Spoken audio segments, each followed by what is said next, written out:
Está no ar, abre aspas, o primeiro jornal multidigital do eixo SP-Rio. Abre aspas.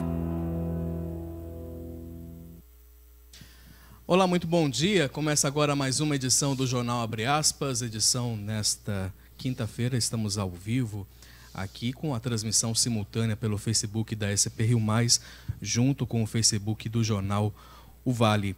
Agora 9h16, você vai ver imagens ao vivo da Avenida Cassiano Ricardo, aqui em São José dos Campos, um dia que começa a melhorar. O sol saiu finalmente aqui, né? Apareceu timidamente no comecinho, mas finalmente ele saiu.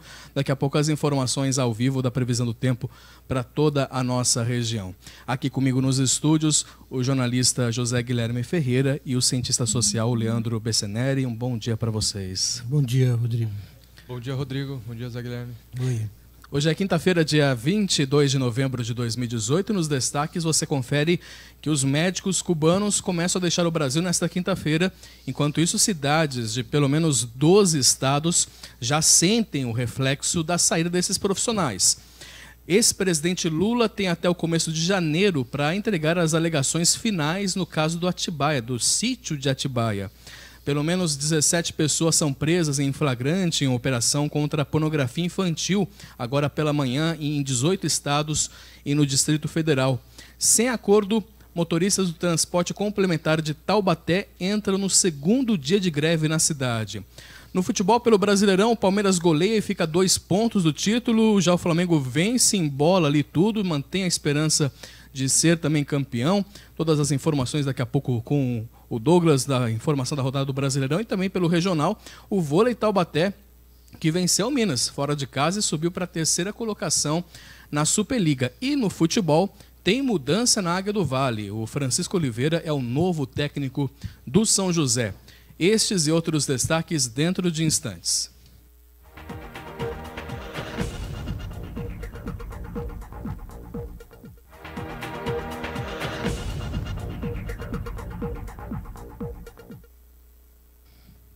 Agora 9h18, agradecendo já a sua audiência, você que nos acompanha pelo Facebook da SP-Rio+, o Facebook do Jornal Vale.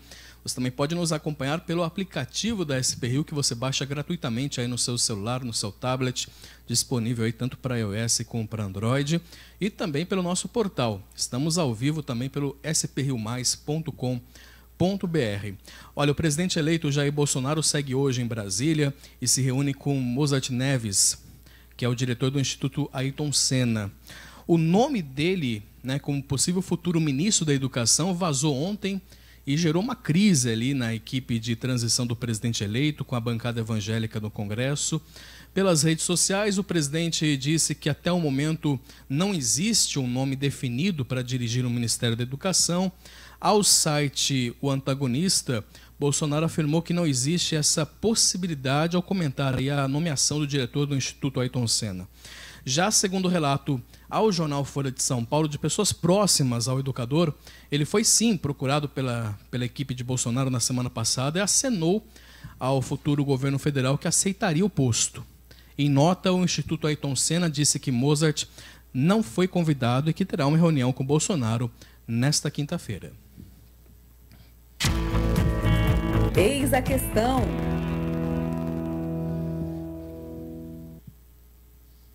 Pois é, o presidente eleito Jair Bolsonaro dificilmente enfrentará a bancada evangélica para indicar Mozart Neves Ramos como ministro da Educação.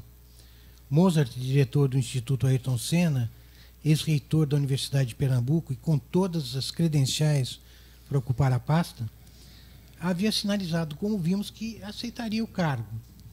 Mas os evangélicos criticaram severamente a escolha, porque Mozart é considerado, vejam só, moderado.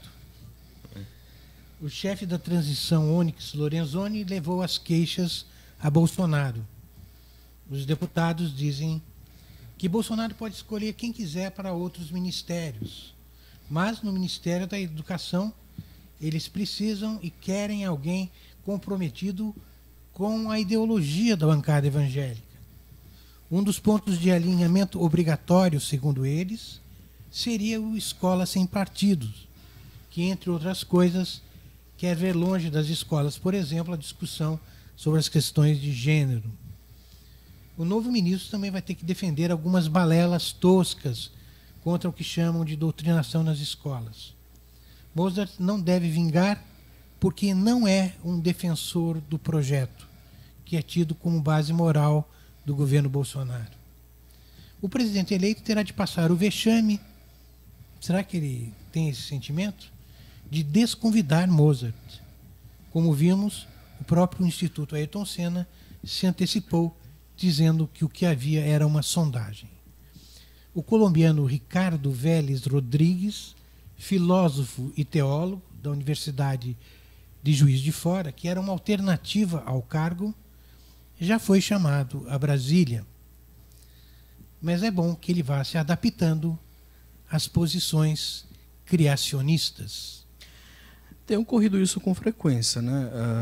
Se vazam informações para a imprensa e aparecem as reações, né? E dependendo se a notícia é bem recebida, ela é confirmada. Se ela não é bem recebida, é desmentida pela assessoria do presidente, pelo próprio presidente. Isso está sendo uma possível estratégia, né, nesse governo do Jair Bolsonaro. Ele vai medindo a temperatura de acordo com essas nomeações, né, Leandro? Você percebe isso? Sim, ele tem feito isso bastante. Parece que ele faz uma espécie de plebiscito virtual. Ele solta um nome, vê a repercussão disso nas redes sociais e diz. E aí, a partir disso, ele decide, né, se esse nome pode permanecer na equipe dele ou não. Foi o caso que aconteceu agora com essa pessoa que foi sondada, segundo a equipe dele, para o Ministério da Educação. O outro ponto também, que uma outra pessoa também que foi sondada, aí que ontem surgiu na mídia, é o Celso Russomano para o Ministério das Cidades. Então ele lança esses nomes e vê qual é a repercussão disso e avalia se permanece com essa postura, com esse nome, ou se ele muda, né? É engraçado porque o nome do Mozart Ramos, na verdade, iria ser anunciado hoje. Uma reunião, a reunião que aconteceria já. Foi cancelado. Foi... Não sei nem se vai haver a reunião. Acho que pode haver a reunião, mas só para cumprir tabela, porque realmente ele não vai enfrentar a bancada evangélica que o elegeu, né? Sim, dificilmente ele vai querer se indispor com essa bancada, com uma bancada poderosa e base de apoio do governo dele, né? Bom, dos 12 futuros ministros já anunciados pelo novo governo, 4 são investigados. O Luiz Henrique Mandetta, da Saúde, investigado aí por suposta fraude em licitação, tráfico de influência e Caixa 2. Tereza Cristina, da Agricultura, ela é investigada por supostamente beneficiar aí a JBS. O Onyx Lorenzoni, da Casa Civil, ele é investigado por suposto recebimento de Caixa 2. E o Paulo Guedes, da Economia, é investigado também por supostas irregularidades aí em fundos de pensão. Todos eles negam envolvimento com as respectivas aí irregularidades, né? E segundo Bolsonaro, somente uma denúncia robusta, né? Nas próprias palavras dele, robusta, vai tirar algum ministro do governo quando ele assumir a presidência da República. Para quem, de certa forma, quer um governo 100% anticorrupção, e foi isso, a campanha dele foi extremamente voltada a isso, de combater a corrupção e tudo mais. Mesmo o fato de ser investigado já é um empecilho ali para ser anunciado, né? O discurso não está batendo muito. Não só a questão de ser investigado. O Onyx Lorenzoni, ele admitiu que ele recebeu dinheiro de Caixa 2. Então não é só uma questão de ser investigado. Ele tem sim que ser investigado, mas há uma confissão da pessoa que recebeu esse dinheiro. Outro ponto que a gente tem que ressaltar também, o Bolsonaro teve esse discurso muito forte em relação à corrupção, só que o Bolsonaro ele passou por 7 partidos ao longo da sua trajetória política aí na Câmara. Entre eles, o PP, do Paulo Maluf, o PTB, do Roberto Jefferson, o PFL, que agora é o Democratas, que até 2007 era o partido com o maior número de deputados caçados por corrupção e investigados. Hoje também fica ali no top 3, né, dos partidos mais investigados. Você tem o PP, o PT, o PMDB, aí acaba entrando o Democratas junto com o PSDB. Então essa questão, esse discurso contra a corrupção, ele precisa ser melhor alinhado, até porque no ministério dele já tem 3 nomes do Democratas, né? Será que ele estando nos partidos, ele nunca soube de nenhuma irregularidade dentro do partido? Ok, pode ser, mas dificilmente, né? Às vezes são nomes... 27 anos, quase 30 anos, né, na Câmara dos Deputados, se não me engano foram 27 aí, ininterruptos, passando pelo partido do Maluf, que o Maluf diz que ele é um amigo, e não saber desses esquemas de corrupção e ainda nomear pessoas, né, que estão sendo investigadas e que até já admitiram que ou que fizeram atos ilícitos, é complicado, né? O discurso não está ligando com a prática aí. Ontem o Jair Bolsonaro esteve reunido com parlamentares do PSL, o partido dele, em um hotel em Brasília. Ele afirmou que todos ali estão no mesmo barco, né? Ele usou essa expressão e pediu apoio para aprovar projetos de interesse do governo no Congresso. E afirmou que a questão ideológica é muito mais grave que a corrupção. Se nós erramos, aquele pessoal volta e nunca mais sai. E quem vai ter que sair seremos nós. Vai faltar pouco de bananeira para nadarmos até a África ou até os Estados Unidos. Não queremos isso para o nosso Brasil. Muito mais grave que a corrupção é a questão ideológica. Vocês sabem muito bem disso. Muito bem.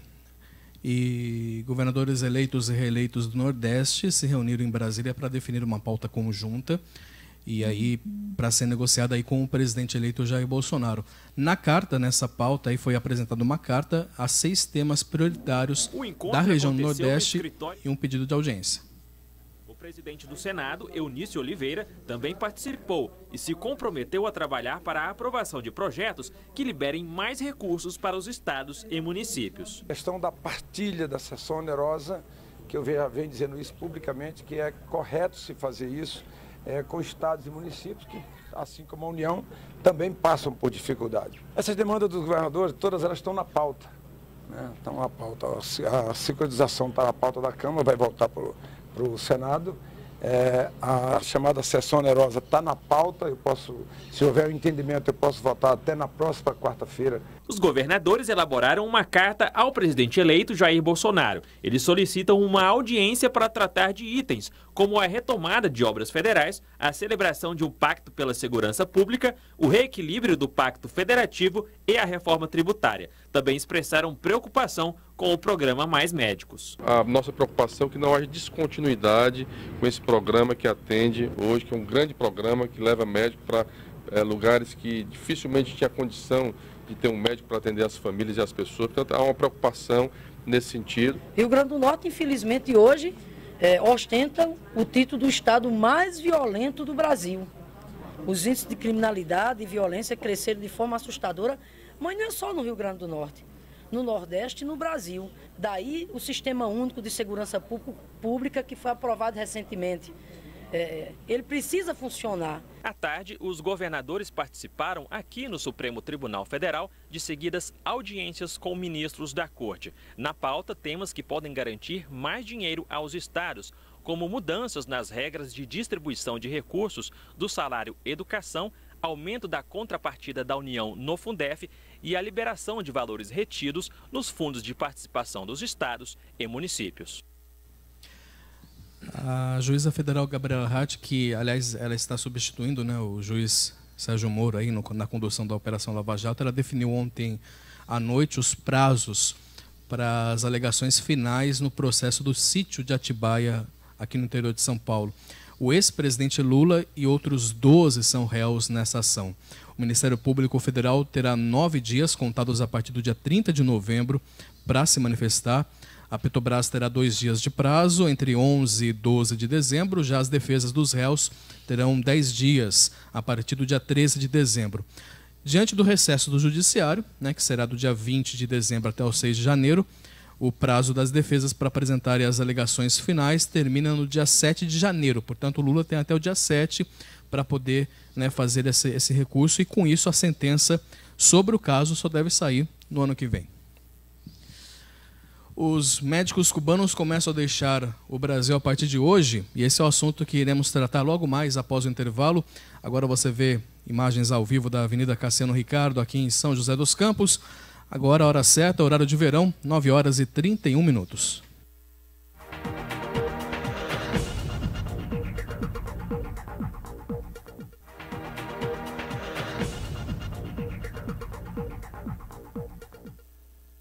Retornando com a edição de hoje do Jornal Abre Aspas, e vamos já conferir como é que vai ficar o tempo. Você percebe aqui na imagem ao fundo que o tempo melhorou finalmente, né? O sol apareceu ontem, ele estava muito tímido, não apareceu durante todo o dia. esfriou bastante aqui na região, mas hoje melhorou o tempo. Será que vai permanecer assim para o final de semana? As informações com o meteorologista, o Caio Souza. Fala, Caio.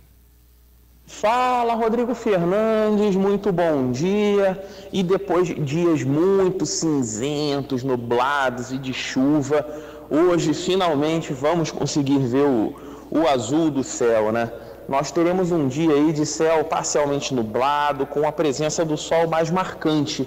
E justamente por conta do sol, as temperaturas vão estar em elevação no período da tarde. A máxima prevista na região do Vale do Paraíba pode chegar até os 26 graus. Já na capital paulista ficaremos nos 24, no litoral norte 26 e na Serra da Mantiqueira 18 graus de máxima. Só que esse calor pode sim provocar pancadas de chuva no final da tarde. Essas pancadas, caso ocorram, são de forma bem isolada e as chances também são bem pequenas, mas existem. Só para adiantar um pouquinho o tempo para o restante da semana, a sexta-feira, amanhã, vai ser bem parecido com hoje. O dia começa com uma pequena névoa, mas logo ela se dissipa e o sol começa a brilhar, as temperaturas se elevam. E, mais uma vez, por conta do calor, existem as pequenas possibilidades de pancadas de chuva no final da tarde. As más notícias vão para o final de semana, onde teremos aumento da nebulosidade e possibilidade de chuva a qualquer momento. Caio Souza, direto da Sala de Operações do Tempo Vale, para o jornal Abre Aspas. Obrigado, Caio, pelas informações. Continuando aqui com o jornal, vamos falar sobre a questão do Mais Médicos, dos cubanos. Os profissionais cubanos que participavam aí do programa Mais Médicos começam a embarcar nos voos de volta para a Ilha Caribenha nesta quinta-feira. De acordo com a Organização Pan-Americana de Saúde, já estão confirmados 5 voos entre hoje e até sábado, Parte dos profissionais ontem mesmo já deixou de trabalhar. 61 profissionais cubanos já deixaram de atender nos postos de saúde de Jacareí, Taubaté e São José dos Campos. As 3 cidades aqui do Vale do Paraíba contavam com médicos cubanos que atendiam nas unidades de estratégia de saúde da família.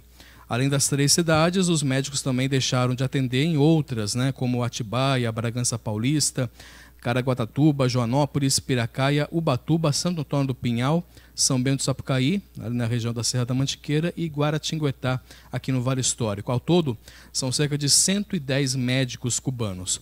As prefeituras informaram que estão remanejando profissionais e chamando médicos aprovados em concurso para manter o atendimento. Agora, a questão é, agora está a inscrição para os novos médicos, para contratar novos médicos, mas aí também já estão falando e já estão informando que muitos não estão querendo ir para áreas mais remotas, áreas mais, por exemplo, as áreas dos quilombolas, áreas mais afastadas, querem ficar ali no centro, mais o que, por exemplo, os profissionais cubanos iam até lá, Então, ainda assim, parece que a expectativa é que vai complicar ainda mais a situação dessas pessoas que vivem em áreas mais afastadas. Como a gente viu ontem, essas cidades, muitas dessas cidades mantinham o convênio com mais médicos em função de um custo menor, e não de grande necessidade. A necessidade mesmo está nas cidades que ficam nos extremos do país. Exatamente. Principalmente nos locais muito afastados e sem infraestrutura, O Brasil ele forma poucos médicos de família, com esse conceito. E Cuba, pelo contrário, forma muito esse tipo de profissional, porque faz parte do sistema de saúde deles, esses médicos que vão pelas casas, que vão andando pelas cidades, atendendo a população. É uma forma diferente como funciona a medicina lá do que funciona aqui. Então, quando a gente trouxe esses profissionais para cá, eles foram para esses rincões do Brasil, esses lugares muito afastados, eles acabaram tendo uma boa aceitação justamente por conta disso, porque eles já estavam adaptados a isso. E agora a gente tem essa questão por meio de uma fala do presidente, que antes ele dizia que eles eram terroristas, e depois disse que eles eram guerrilheiros comunistas. Agora ele diz que quem quiser ficar, pode ficar, que eles são médicos, e que a culpa é da ditadura cubana. E aí, assim, os profissionais estão indo embora, sem nenhum planejamento prévio. Quem que vai entrar no lugar?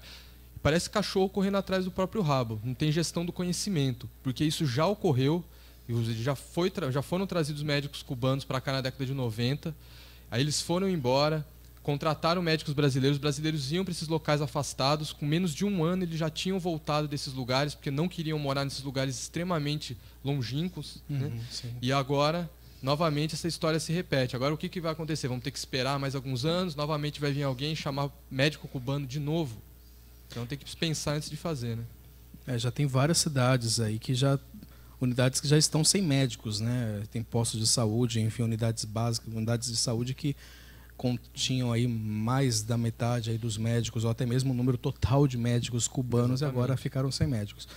A urgência dessa substituição dos médicos, mas infelizmente a previsão não é tão boa assim para as áreas mais longínquas, como a gente comentou, né? É importante deixar um pouco essa questão da ideologia, né, de lado e pensar qual é o problema real. A gente tem fila no posto de saúde, então a gente tem que ter esse atendimento. Aí falar, por que não substitui por brasileiros? Não é tão simples assim. Se a gente lembrar, no ano passado o Temer baixou um decreto que ele proíbe a abertura de novos cursos de medicina no Brasil. Então, nos próximos 5 anos, justamente para se criar uma reserva de mercado para esses profissionais. Então, assim, durante 5 anos a gente não vai ter novos cursos de medicina sendo abertos, vai ter uma limitação do número de formandos, né, de formados em medicina, e esse problema tende a se agravar. E só ressaltando que esse é um problema que não existia, né? Estava tudo correndo de forma aí, bem, entre aspas, né? E aí cria-se um problema, além de todos os outros problemas que o Brasil já tem, cria-se um problema agora, mais um, agora em relação ao atendimento na saúde. Se há irregularidades aí nesse acordo entre Cuba e Brasil, sane essas, se possa resolver essas irregularidades. Que se resolva, se tiver que cancelar o convênio, cancele, mas faça isso com planejamento. Tem que fazer isso com planejamento, tendo todas as ações bem determinadas para não prejudicar a população, porque justamente quem vai sofrer com isso é a população mais pobre, que no nosso país é sempre quem acaba pagando o pato. É só lembrando que foi cancelado pelo governo cubano, a partir das declarações do presidente eleito. E falando aqui das notícias regionais, ainda mantendo também, né, a informação regional aqui, porque Taubaté está ficando realmente complicada a situação lá para quem depende do transporte público. Sem acordo, os motoristas da TCTAL, que é o transporte complementar de Taubaté, entraram hoje pelo 2º dia de paralisação, 2º dia de greve. A categoria cobra mudança na divisão de linhas, né?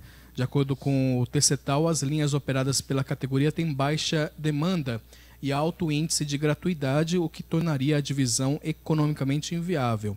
Ontem, segundo o TCTAL, apenas 30% da frota estava em operação. Já a Prefeitura de Taubaté informou que nenhuma van ou micro-ônibus saiu às ruas. Ônibus reservas da ABC Transportes, que é a empresa aí que opera o transporte coletivo na cidade, reforçaram esse sistema no dia de ontem. De acordo com nota divulgada, a Prefeitura de Taubaté não manifestou interesse em rediscutir a divisão das linhas. Procurada pela reportagem do jornal O Vale, a ABC não quis comentar as reivindicações do TCTAL.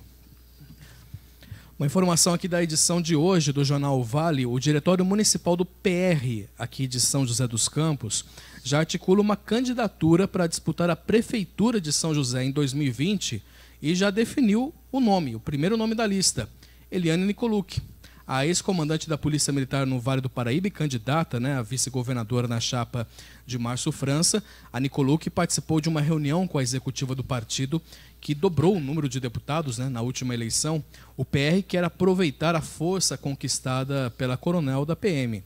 Procurada pela reportagem do jornal Vale, a Nicolucci negou que tenha conversado com o partido sobre o assunto e afirmou que, ao fim da eleição no mês passado, retornou ao quadro da PM e, abre aspas, aí não pode se comprometer politicamente, né, em relação às futuras candidaturas por estar aí retornando ao quadro da PM. Apesar disso, a coronel terá a sua aposentadoria homologada ainda neste ano e afirma que, a partir de então, dará início a novos planos, inclusive na área política. A gente sabe que aqui existe uma possibilidade real do prefeito Felício Ramute, do PSDB, se candidatar à reeleição, e agora também temos a possibilidade de Eliane Nicolucci, do PR, também se candidatar à prefeitura aqui de São José dos Campos. Lembrando que a Eliane Nicolucci já se manifestou alinhada ao presidente eleito Bolsonaro. Ela é uma figura aqui na região que tem uma boa aceitação, né? Uma pessoa que vem aparecendo na mídia. No geral, ela tem uma aceitação boa na cidade. O problema é o partido, né? O PR, o partido Tiririca, o partido do Valdemar Costa Neto. Então é complicado.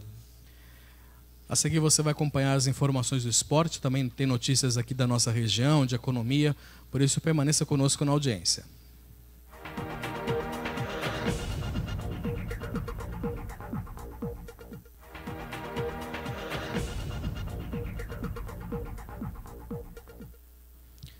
Retornando com o Jornal Abre Aspas, agora 9 horas e 46 minutos.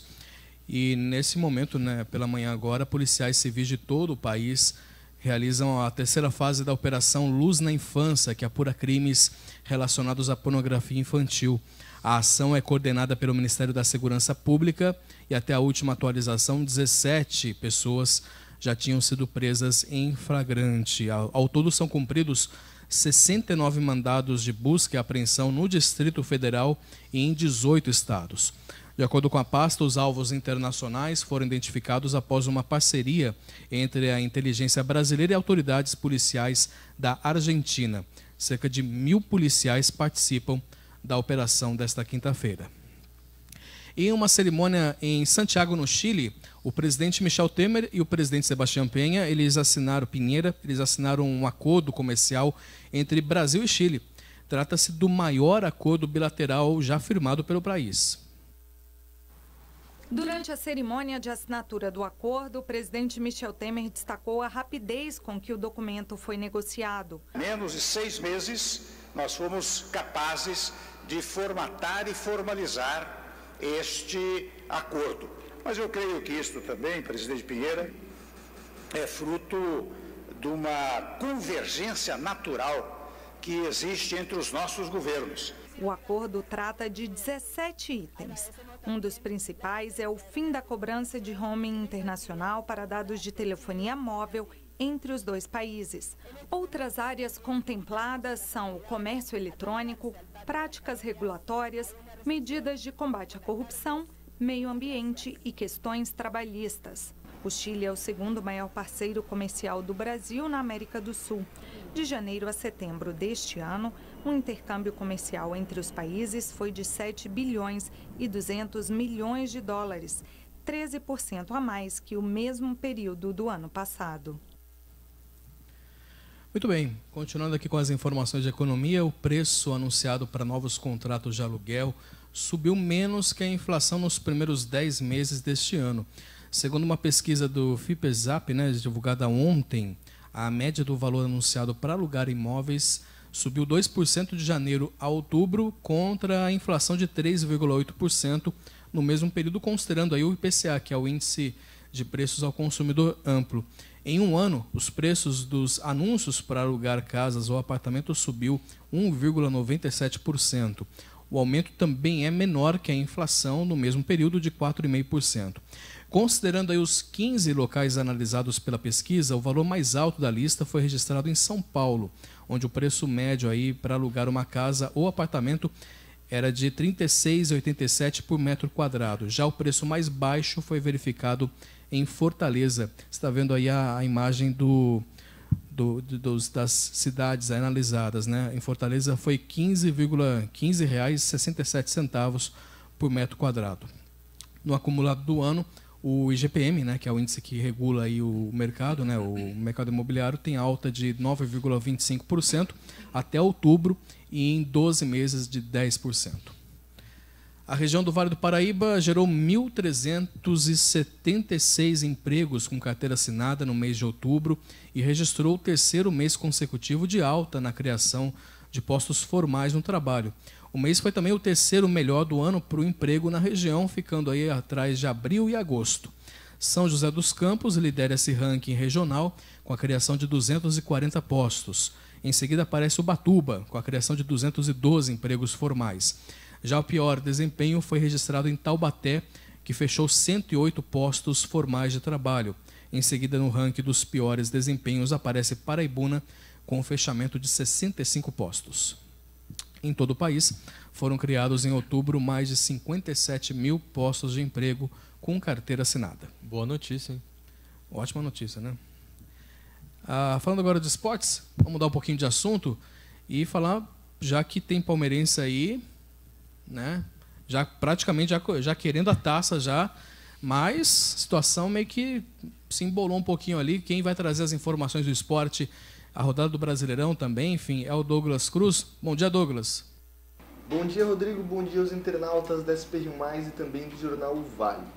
Ontem o Palmeiras não foi campeão, mas não foi por conta do jogo. Ele não perdeu, não foi derrotado. Muito ao contrário, ele goleou o América por 4-0. Quem adiou o título do Palmeiras foi o Flamengo, que também venceu o Grêmio por 2-0 no Maracanã e acabou então deixando o título do Campeonato Brasileiro para a semana que vem. Vamos ver se o Palmeiras vai ganhar semana que vem ou se vai ser o Flamengo. Bom, vamos começar falando do jogo do Palmeiras então. Ontem no Allianz Parque, o Palmeiras goleou o América Mineiro, jogou como um verdadeiro campeão. O jogo foi 4-0 e o Palmeiras, quem fez os gols do Palmeiras foi Luan, William Bigode, Dudu e Davidson. O destaque da partida com certeza foi o Dudu, marcando aí o terceiro gol, que foi um golaço, dando passe para o segundo de William. Ele fez, pintou e bordou, fez o que quis no jogo ontem. O Palmeiras então se consolida na primeira colocação. O título só não veio ontem por causa do Flamengo, que ganhou do Grêmio de 2-0 jogando no Maracanã. E dois jogadores aí podemos dizer que adiaram o título do Palmeiras. Foram César, o goleiro do Flamengo, e Diego, o meio-campista do Flamengo. O Flamengo ganhava por 1-0 aí, e lá para os 30 do segundo tempo, César fez uma grande defesa que salvou o empate do Grêmio, e no lance seguinte, Diego então definiu o placar por 2-0. O Inter, que era o outro time que estava aí na briga, tentando ser campeão, tentando chegar no Palmeiras, saiu ontem definitivamente da briga, perdendo por 2-1 para o Atlético Mineiro dentro da sua casa, deixando então de brigar pelo título, se consolidando apenas na terceira colocação ali, já garantido na Libertadores do ano que vem. Bom, se hoje, quinta-feira, não temos um campeão, provavelmente na segunda-feira teremos. A distância do primeiro colocado Palmeiras para o segundo Flamengo é muito grande, é de 5 pontos. Dessa maneira, se o Palmeiras ganhar na semana que vem, ele já é campeão. Porque vamos chegar à 37ª rodada e 5 pontos de diferença significa que o Flamengo matematicamente não pode mais alcançar o Palmeiras.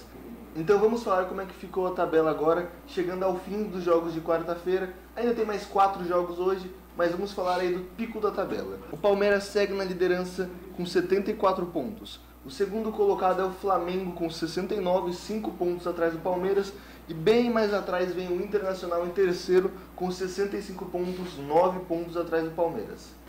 Bom, por hoje é só, eu volto amanhã com os jogos de quinta-feira e com a preparação para o fim de semana do Campeonato Brasileiro. Douglas Cruz para o Jornal, abre aspas.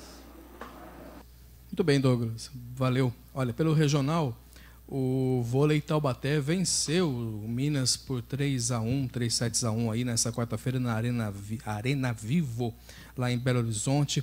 Isso pela quinta rodada da primeira fase da Superliga Nacional masculina, né?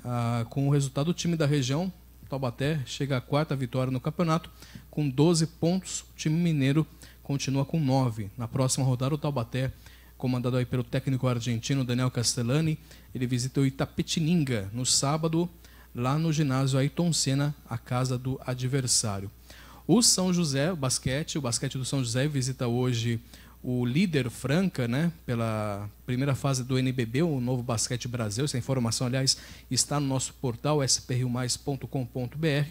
Será o 8º jogo da equipe joseense na competição. Até agora foram 2 vitórias e 5 derrotas, né? Os joseenses aí ocupam a 11ª colocação aí na tabela de classificação, enquanto o Franca, ele que disputou 9 jogos, ocupa a liderança do NBB com 8 vitórias e 1 derrota. Se tratando de NBB, o São José e Franca já mediram forças por 22 aí, né? Quem leva vantagem é o Franca. Foram 22 jogos aí com 12 vitórias do Franca contra 10 do São José.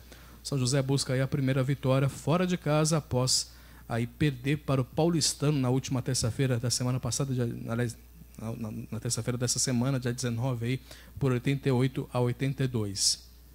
Já pelo futsal, hoje também tem o São José que enfrenta o Pulo do Gato em Campinas, às 7h45 da noite, em partida válida aí, única, né, válida pelas quartas de final da Copa Paulista. O time de Campinas teve a melhor campanha até agora na primeira fase, por isso tem a vantagem do empate em uma provável prorrogação. Caso a partida termine aí empatada no tempo normal, né? Quem vencer o tempo normal está classificado aí para a semifinal do torneio. A Copa Paulista é o último aí, né? O único torneio que sobrou para o São José na temporada. O time da região foi eliminado do Campeonato Paulista na semifinal pelo Corinthians no último sábado. E uma última informação aqui pelo futebol, né? A Águia do Vale tem um novo comandante, aí um novo professor. Trata-se de Oliveira, o Francisco Oliveira, é o novo técnico do São José. O treinador vai comandar a Águia do Vale aí para alcançar aí os resultados bons aí no Campeonato Paulista da 4ª divisão, que começa em abril do ano que vem, né? Ele já havia trabalhado no clube no Campeonato de 2017, quando o São José caiu nas quartas de final. Antes, em 2015, já havia treinado o time em 2 jogos na Copa Paulista. Ex-preparador de goleiros do clube em outras temporadas, Oliveira treinou o Monte Azul no ano passado e agora retorna ao clube da região para desenvolver esse projeto visando aí a temporada de 2019. Boa sorte à Águia do Vale. Agora vai. Agora, não sei se vai, né? Boa sorte para ele. E Muito bem. Eu sou suspeito que eu sou taubatiano e existe essa rivalidade boba, né? Entre Taubaté e São José. Aliás, eu acho que só existe de lá, da nossa parte. Eu não sei se daqui existe também o São José. Tem essa rivalidade de Taubaté. Existe. Mas sempre tem essa... Eu não posso... Se eu for falar bem do São José aqui, eles me pegam lá em Taubaté e fica complicado. Apesar de estar morando aqui, tem que... Mas esporte é competição, viva o esporte e tudo mais. Boa sorte aí à Águia do Vale. Times da região aí que disputam, né, os campeonatos, São José, o Taubaté também, o vôlei Taubaté está vencendo, está indo bem. Vamos que vamos. Bom, quinta-feira, terminando aqui mais uma edição do Jornal Abre Aspas, eu quero agradecer mais uma vez a presença aqui, Leandro, da sua participação, e uma ótima semana para ti. Obrigado pela presença. Eu que agradeço, uma boa semana a todos e um bom restinho de semana aí. Zé Guilherme, amanhã retornamos ao vivo. Obrigado. Até amanhã. Obrigado por você acompanhar pela audiência aí. Obrigado por você acompanhar o Jornal Abre Aspas. Lembrando, o conteúdo permanece aí no Facebook da SP Rio Mais, do Jornal Vale, e também nós estamos aí com conteúdo na íntegra no nosso portal. Aliás, visita lá, cara nova, conteúdo dinâmico e sempre atualizado, sprriomais.com.br. Forte abraço, uma ótima quinta-feira e até amanhã.